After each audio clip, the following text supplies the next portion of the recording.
नमस्कार। आज के इस वीडियो में हम एक्सेल के ड्रॉप डाउन में कैसे हम वैलिडेशन लगा सकते हैं और उसका क्या यूज़ है, क्या उसके बेनिफिट्स हैं, उसको डिस्कस करेंगे। वैलिडेशन लगाने का मेन उद्देश्य ये है कि मान लीजिए हमारी कोई एक्सेल शीट है और उसमें हम चाहते हैं कि जो भी उस एक्सेल शीट में एंट्री कर रहे हैं, कोई भी यूज़र हैं, वो डिफाइंड वैल्यूज़ यानी जो हम वैल्यूज़ चाहते हैं सिर्फ वही टाइप कर सकें, उसके अलावा कोई दूसरी वैल्यू टाइप ना कर सकें। तो मैं उसके लिए पहले लाइव एक्सेल पे चलता हूँ, तो उससे हमारा टॉपिक जो है वो ज़्यादा क्लियर हो पाएगा कि क्या पर्पस है इस वीडियो का। तो अभी जो सामने आपके सामने मैंने एक एक्सेल खोल लिया है। अभी उसमें एक हेडर है डिपार्टमेंट, और मैं अगर ये चाहता हूँ कि भाई जो डिपार्टमेंट है जैसे रेलवेज, ऑर्डिनेंस फैक्ट्रीज, केंद्र विद्यालय, एजुकेशन डिपार्टमेंट, जो भी वेरियस डिपार्टमेंट हैं, वो डिपार्टमेंट जो है वो एक ड्रॉप डाउन में आए और यूज़र उसी ड्रॉप डाउन से उसको सिलेक्ट कर सके, ना कि वो उसे टाइप करने का हम ऑप्शन दें, ताकि वो जैसे फॉर एग्जांपल रेलवे, मैं चाहता हूँ वो रेलवे लिखे, लेकिन वो हो सकता है रेलवेज लिख दे, मतलब रेलवे के साथ एस और लगा दे, तो हमारा जो पर्पस है वो फुलफिल नहीं हो पाएगा। तो हम वैलिडेशन की मदद से उनको रिस्ट्रिक्ट कर सकते हैं कि भाई आपको रेलवे ही सिलेक्ट करना है या अदर जो ऑप्शन है वही सिलेक्ट करना है। तो वो कैसे करेंगे हम उसको चल के इस वीडियो में अब देखते हैं। उसके लिए हमारे पास ऊपर टैब में अगर मैं थोड़ा ज़ूम कर दूँ तो हमें अपने जो ऊपर टैब्स उसमें डेटा में जाना होता है, और डेटा में जब हम जाते हैं तो हमें एक डेटा वैलिडेशन का ऑप्शन मिलता है, हमें उस पर क्लिक करना होता है। जैसे आप डेटा वैलिडेशन पर क्लिक करेंगे तो आपके सामने जो ये स्क्रीन पॉपअप होके आती है, उसमें देखिए अभी सेटिंग्स वाले टैब में एनी वैल्यू है, यानी यूज़र यहाँ पर डिपार्टमेंट में नीचे कोई भी वैल्यू टाइप कर सकता है। तो हमें उनको चूंकि रिस्ट्रिक्ट करना है, तो अगर मैं ड्रॉप डाउन पर क्लिक करूँ तो यहाँ बहुत सारे ऑप्शंस हमको मिल जाते हैं।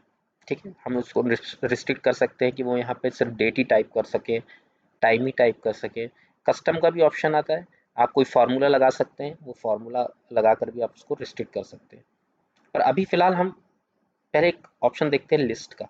अगर मान लीजिए मैं लिस्ट ले लूँ और मैं कॉमा सेपरेटेड वैल्यू, यानी अगर मैं लिख देता रेलवे कॉमा एजुकेशन डिपार्टमेंट का एजुकेशन, या मान लीजिए केंद्र विद्यालय को शॉर्ट में मैं के भी लिख देता हूँ, एक रैंडम वो ले लेता हूँ। ठीक है, एक ले लेता हूँ मैं आईटी डिपार्टमेंट, एक ले लेता हूँ रोड डिपार्टमेंट, और ऐसे कुछ भी करके अभी मैं इतने मान लीजिए एक दो तीन पांच डिपार्टमेंट मैंने ऐसे लिख दिए हैं, और हम उस पर ओके पे क्लिक करते हैं।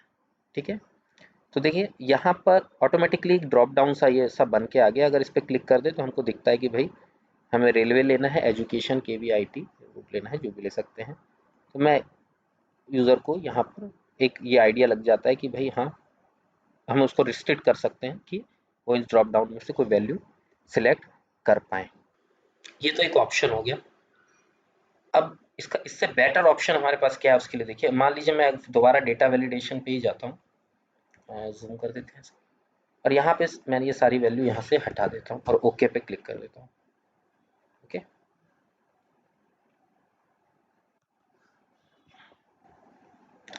तो मैंने डेटा वैलिडेशन पे हटाकर यहाँ पे वापस जो लिस्ट था उसको एनी वैल्यू कर दिया, ताकि हम यहाँ पर आके इस रिकॉर्ड को डिलीट कर दें। और अब जो मेन ऑप्शन है देखिए, मैंने इसी शीट पे अगर मैं आपको दिखा दूँ तो मैंने एक दूसरी शीट डेटा नाम से बनाई। वहाँ पे मैंने वही हेडर डिपार्टमेंट का रखा और एक लिस्ट बना ली जिसमें मैंने रेलवे, एजुकेशन, के वी आई टी, रोड लिख दिया। ठीक है, अब मैं ये चाहता हूँ कि मेरी यहाँ जो शीट पे जो डेटा है वो वहाँ ड्रॉप डाउन पे आ जाए इंस्टेड ऑफ टाइपिंग, यानी बाद में जब हमें ज़रूरत होगी तो हम और ऊपर नीचे इसमें डेटा और बढ़ा लेंगे, तो वो अपने आप ऑटोमेटिकली इस शीट के इस फील्ड पे दिखाई देने लगे। राइट, तो मैं क्या करना पड़ेगा हमको, फिर हम इस सेल को सिलेक्ट कर लेते हैं, हमारे डेटा वैलिडेशन पे दोबारा जाते हैं, यहाँ पे हमको लिस्ट ही चाहिए।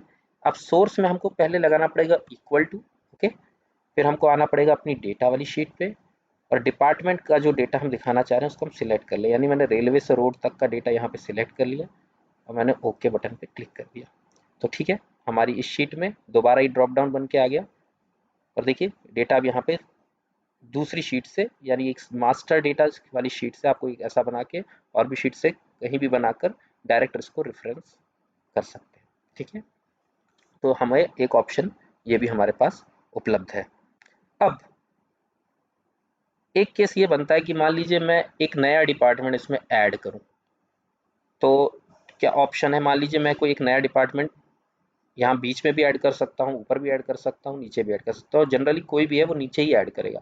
उसके फ़ायदे और नुकसान अब हम यहाँ पे डिस्कस करेंगे, और उसका उससे जो नुकसान हो रहा है उसका क्या सॉल्यूशन, उसको भी हम इसी वीडियो में आगे अभी देखते हैं। तो चलिए पहले मैं इसमें एक PWD डिपार्टमेंट ऐड करता हूँ, ठीक है, PWD, और इसको शीट को मैं सेव कर देता हूँ, ठीक है। अब एक्सपेक्टेड ये है कि मैं अगर शीट 1 पे आता हूँ और इस ड्रॉप डाउन पे सिलेक्ट करता हूँ तो PWD आना चाहिए, लेकिन आएगा नहीं। देख लेते हैं इस ड्रॉप डाउन में, देखिए PWD नहीं आया। ऐसा क्यों हुआ? इसका नेचुरल रीज़न ये है कि हमारे अभी डेटा वैलिडेशन में जो रेंज लगी हुई है वो सेल के सिर्फ, देखिए अभी सिलेक्ट किया तो मैंने सिर्फ इस रोड तक सिलेक्टेड है, तो या तो मैं इस रेंज को यहाँ तक सिलेक्ट कर दूँ और ओके कर दूँ, तो फिर देखिए इसमें PWD भी आने लगा, ठीक है। लेकिन मान लीजिए ये नहीं चाहता मैं ऐसा, मैं बार बार आऊँ फिर रेंज सेलेक्ट करूँ, ये थोड़ा सा मुझे लग रहा है हमें कि नहीं, ये राइट नहीं है वे। तो फिर क्या ऑप्शन है हमारे पास? तो सबसे पहले एक काम करते हैं, हम डेटा वाले में चलते हैं, और डेटा वैलिडेशन में जो मेरी रेंज है, यहाँ पर इसको कैंसिल कर देता हूँ, शीट 1 में आके यहाँ पर सिलेक्ट करके डेटा वैलिडेशन की जो हमारी रेंज है उसको मान लीजिए मैं रोडी तक रहने देता हूँ अभी, ठीक है। इसका मतलब है हमारे मेन ड्रॉप डाउन लिस्ट में अब रोडी तक आएगा, PWD नहीं आएगा, ठीक है। देख लेते हैं, ठीक है, PWD चला गया। अब मैं डेटा वाली शीट पे आता हूँ। अब आप देखो यहाँ पे इंस्टेड PWD यहाँ लिखने की, अगर मान लीजिए मैं एक जूम कर देता हूँ, एक रो इंसर्ट कर दूँ इसमें,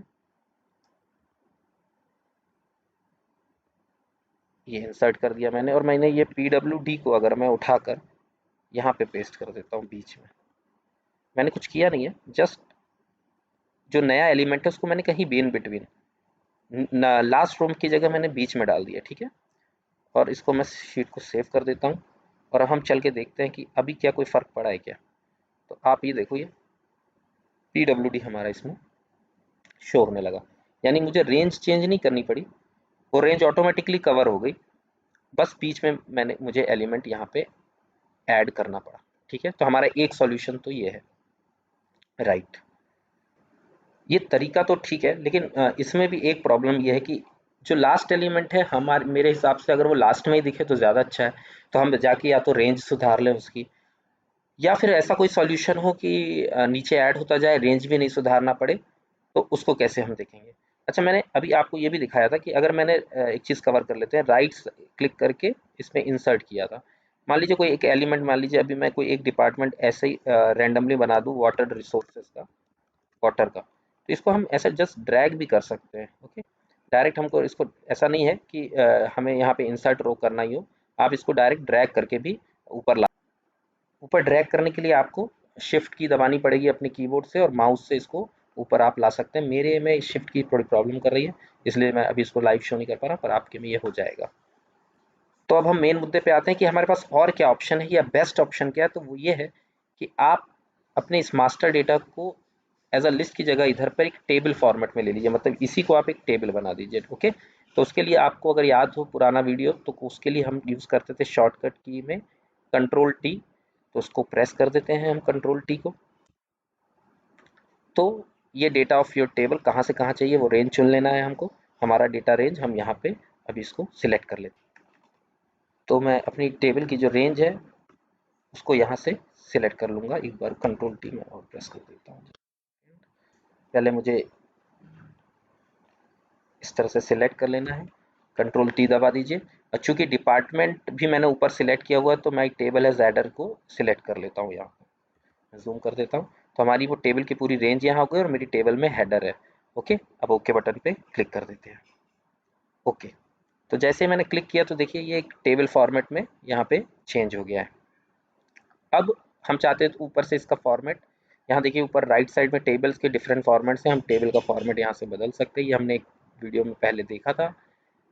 और आप चाहें तो यहाँ पे क्लियर का एक ऑप्शन है, क्लियर कर दीजिए, तो नॉर्मल टेबल जैसा ही वो बन के आ जाएगा आपके सामने। अब आप जो आपकी टेबल है इसको हम एक काम करते हैं, पहले इसका नामकरण कर लेते हैं। तो जो ऊपर के टैब्स हैं इसमें आप सबसे पहले एक पॉइंट काम करिए, देखिए इस टेबल को आप पहले सिलेक्ट कर लीजिए, ठीक है। तो मान लीजिए मैंने इस टेबल को सिलेक्ट कर लिया, तो अपने आप ऊपर देखिए टेबल डिज़ाइन का टैब आ गया, ये पहले नहीं था।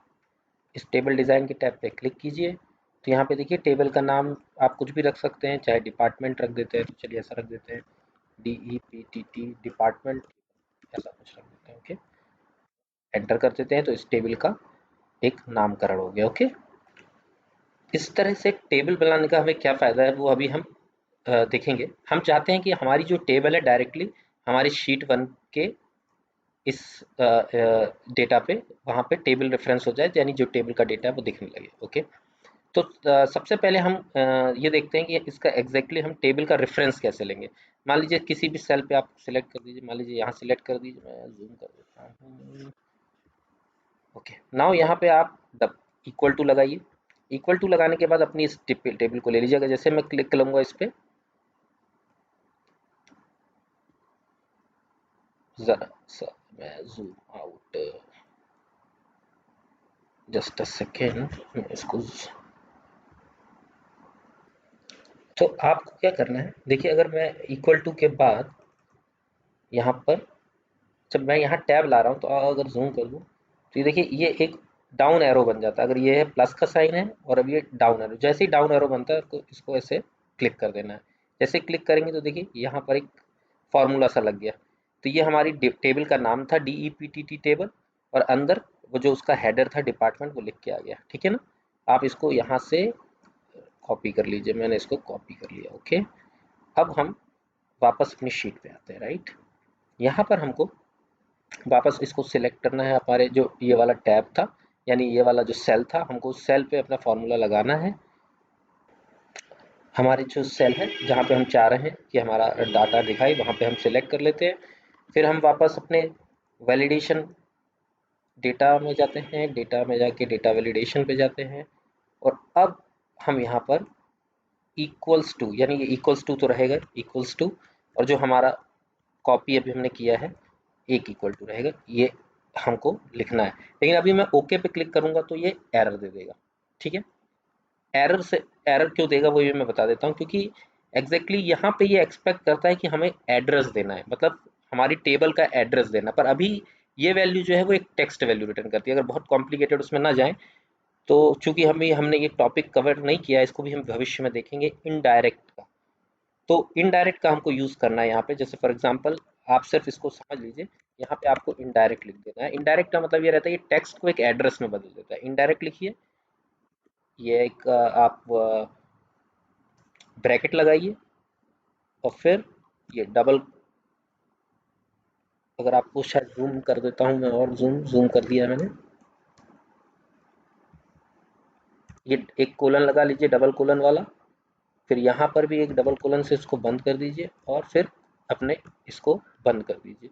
मैं एक मिनट जस्ट इसको और बड़ा करने के लिए एक टेक्स्ट फाइल खोल लेता हूँ, इसको जूम आउट कर देता हूँ तो आपको समझ में ज़्यादा अच्छा है। एक टेक्स्ट फाइल खोल लेता हूँ मैं, वर्डपैड, अगर वहाँ पे जूम में अगर लुक ठीक से देखिए दिख रहा होगा तो मैं इसको थोड़ा सा बड़ा कर देता हूँ।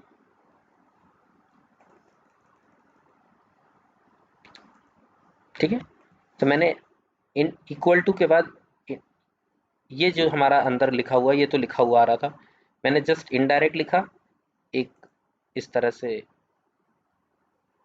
एक ये लिखा मैंने ब्रैकेट लगाकर डबल कोलन, फिर ये आपका यहाँ पे क्लोज कर दिया उसी को, और फिर हमारा जो पूरा टेबल का ये जो इनडायरेक्ट वाला फार्मूला है वो पूरा कंप्लीट हो जाता है, यानी कि हमारे टेक्स्ट को एड्रेस में बदल देगा। अब वापस शीट पे चलते हैं हम,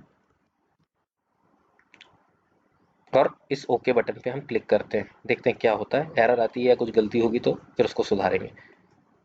तो ये मैंने ओके पे क्लिक कर दिया, अब देखते हैं क्या होता है। ओके, देखिए यहाँ पे उस फार्मूला के हिसाब से भी जूम कर देता हूँ तो हमारे पूरे डिपार्टमेंट, वाटर डिपार्टमेंट, सब सारे डिपार्टमेंट इसमें शो हो रहे हैं, जबकि मैंने वाटर डिपार्टमेंट को, आपको याद होगा कि मैंने उसको ड्रैग करके ऊपर नहीं लाया था। राइट, अच्छा चलिए अभी लगे हाथ, अगर याद भी नहीं है तो यहाँ पे एक नया डिपार्टमेंट हम जोड़ देते हैं, फॉर एग्जांपल फूड डिपार्टमेंट। ठीक है, आप ध्यान दीजिएगा, अगर मैं अभी फूड को एंटर कर दूं तो ये देखिए ये एक इस तरह का एक साइन बन के आ रहा है। अगर जूम में करूँ ये एक साइन बन के आ रहा है। राइट, ये अभी वाटर पे था, मान लीजिए फूड भी छोड़ दीजिए, यहाँ पे मान लीजिए हॉर्टिकल्चर, डिपार्टमेंट का करके एंटर किया, तो ये देखिए ये नीचे हॉर्टिकल्चर, इसका मतलब हमारी टेबल जो है वो लगातार अपडेट हो रही है।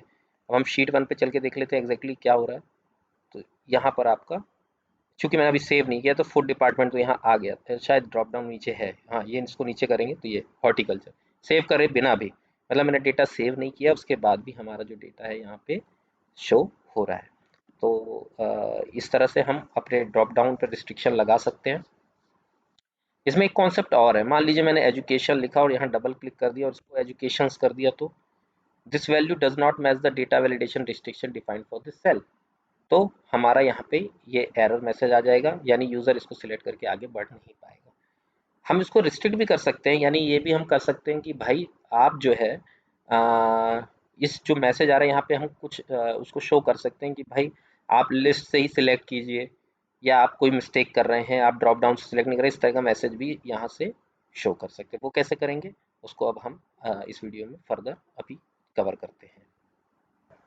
तो हम दोबारा अपने सेल पे क्लिक कर लेते हैं और जो हमारा ऑप्शन हम डेटा वैलिडेशन का यूज़ करने इतनी देर से उसी पे जाते हैं।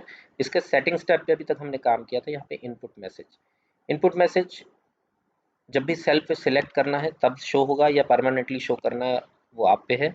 मान लीजिए अभी यहाँ पे शो हम सिलेक्टेड रखते हैं, यहाँ पे लिख देते हैं कि select the department, okay department, okay. इसको मैंने ओके पे अभी फिलहाल क्लिक कर देता हूँ, ठीक है। जूम आउट करता हूँ।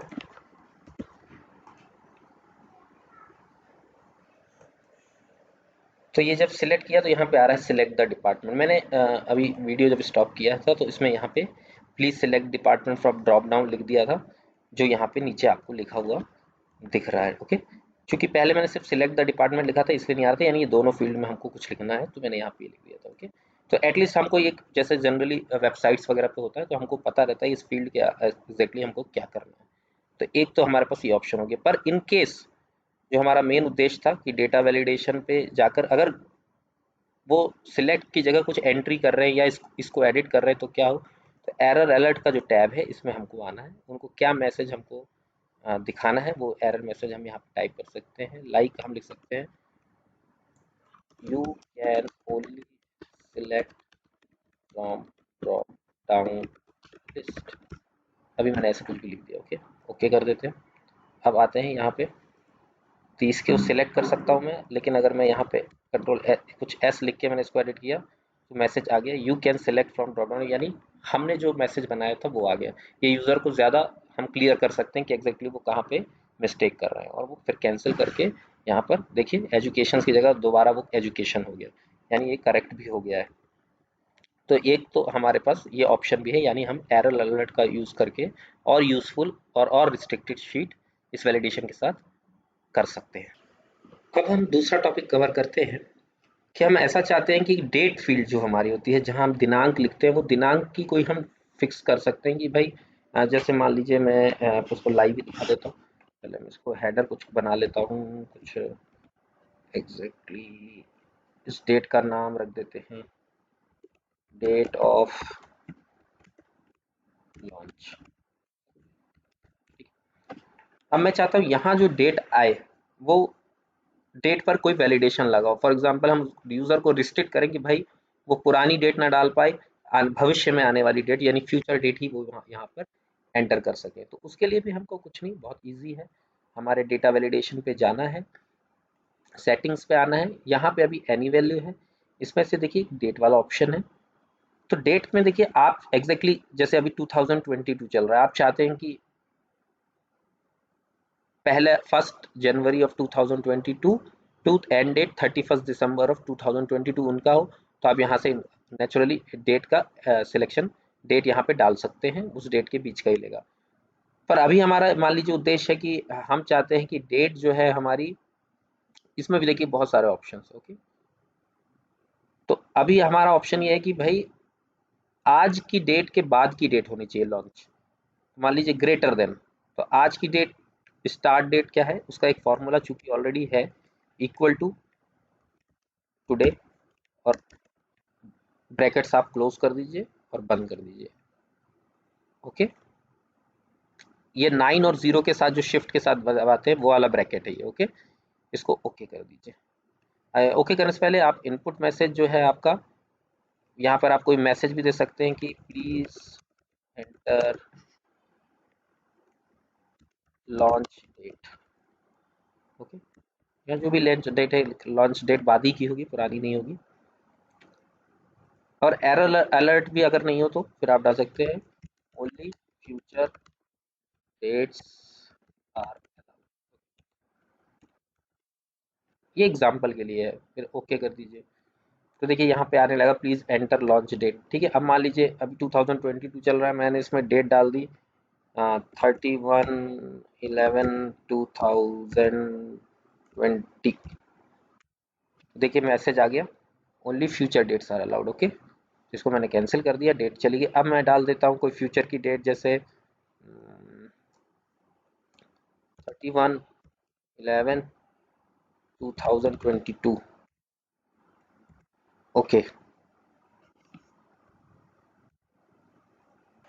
अभी एरर मैसेज इसलिए दिया था क्योंकि मैंने डेट लिखी थी। अभी फिर से मैं आपको बता देता हूँ 31/11/2022, लेकिन इसमें मैंने मेरा एक्सपेक्टेशन दिया था कि ये डेट है, ये मंथ है, ये ईयर है, पर वो इसको डेट मान रहा है 11 को, क्योंकि फॉर्मेट एक्सेल में वो सेट होगा। और 31 जो है वो उसको मंथ मान रहा था, क्योंकि 31 कोई होता ही नहीं है मंथ, इसलिए ये एरर आ रही थी। इसकी जगह अगर मैंने कोई और डेट डाल दी जो विद इन डिफाइंड उसके मंथ का हो, मान लीजिए 11 ही डाल दिया, 11/11/2022, तो ये फ्यूचर की डेट है, नवंबर मंथ का, अभी मार्च चल रहा है, तो उसने ले लिया और उसका फॉर्मेट चेंज हो गया। ठीक है ना, तो ये हम इस तरह से डेट वाली फील्ड पे भी क्राइटेरिया लगाकर, अपना वैलिडेशन लगाकर यूजर्स को रिस्ट्रिक्ट कर सकते हैं। अब हम नंबर पे वैलिडेशन देख लेते हैं। मान लीजिए जस्ट सेकेंड, मैं एक हेडर बना लेता हूँ पहले,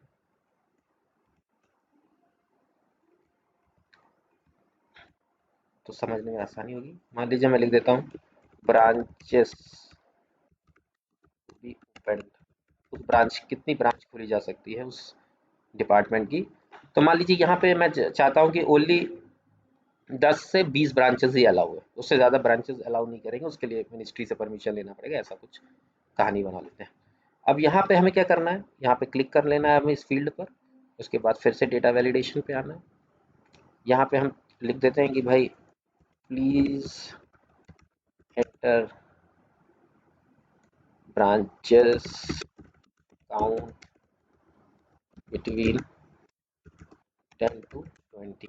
ठीक है, ऐसा कुछ लिख देते हैं हम यहाँ पर एरर अलर्ट में। इनपुट मैसेज में हम लिख सकते हैं यहाँ पे प्लीज एंटर ब्रांच काउंट। और सेटिंग्स जो हमारा मेन उद्देश्य है, यहाँ पर अभी एनी वैल्यू है, इसमें कोई नंबर हम ले सकते हैं, जैसे होल नंबर, पूरा कंप्लीट नंबर लेना है। बिटवीन चाह रहे हैं हम चाह रहे हैं 10 से 20 के बीच ही हो, और उसको ओके कर देते हैं। ठीक है, प्लीज़ एंटर ब्रांच काउंट आ रहा है।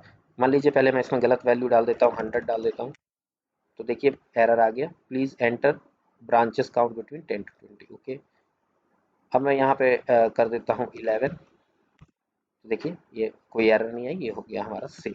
तो हम इसी तरह से किसी भी नंबर्स को भी रिस्ट्रिक्ट कर सकते हैं कि यूज़र उससे ऊपर या नीचे की वैल्यू नहीं डाल पाएगा।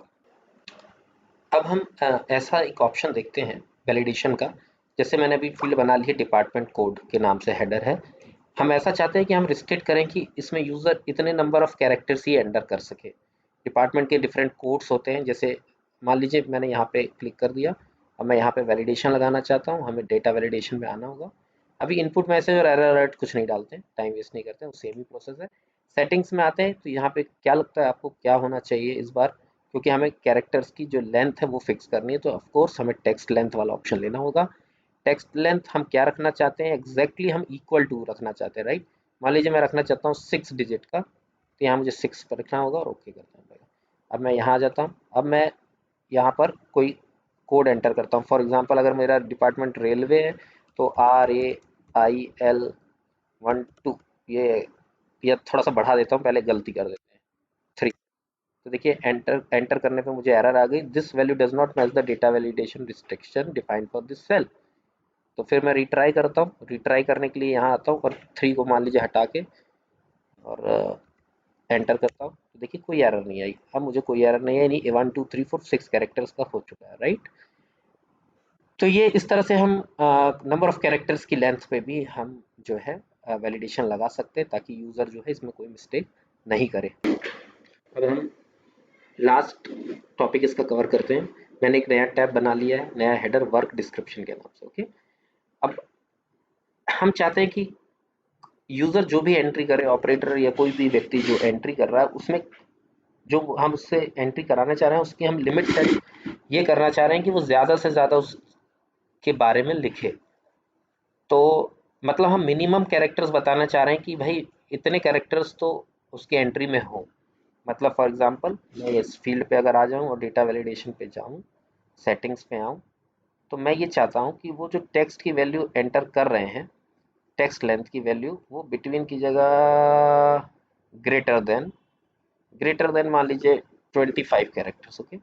यहाँ पे आपने ओके कर दिया। अब कम से कम अगर वो मेरे जैसे जनरली आप देखते होंगे लोग रिमार्क्स कॉलम में लिख देते हैं ओके, तो उनको फिर यहाँ पर एरर आ जाएगी। ऐसे ओके ओके नहीं चलेगा भाई, आप पूरे डिस्क्राइब करिए उस बात को जो आपका रिक्वायर्ड हो, तो ठीक है। तो इस तरह से ये हम कवर कर सकते हैं, राइट।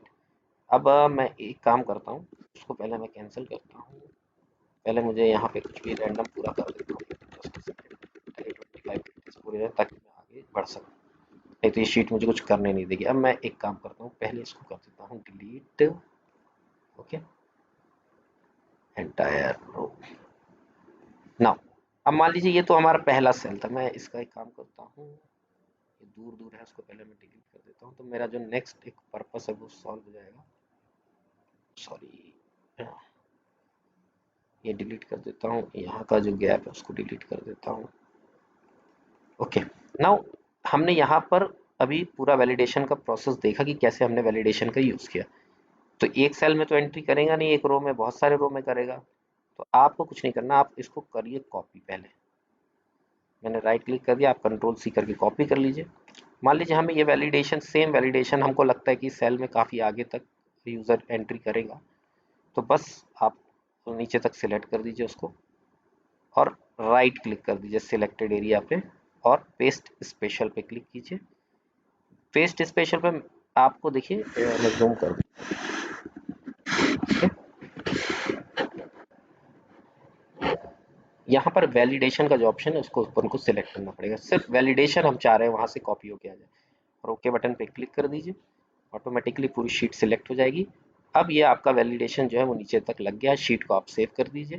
देखिए ऑटोमेटिकली यहाँ पे भी ड्रॉप डाउन में वो वैल्यूज़ आने लग गए, किसी भी नीचे के सेल में भी वो वैल्यूज़ आने लगेंगी। तो इस तरह से जो ऊपर वैलिडेशन है वो नीचे के सारे सेल्स पर करस्पॉन्डिंगली लग चुके हैं। तो इस वीडियो के माध्यम से हमने डेटा वैलिडेशन के बारे में जाना, डिफरेंट उसके सिनेरियोज के बारे में जाना। और भी एडवांस टॉपिक्स हैं उसको भी फ्यूचर में कवर करने की कोशिश करेंगे।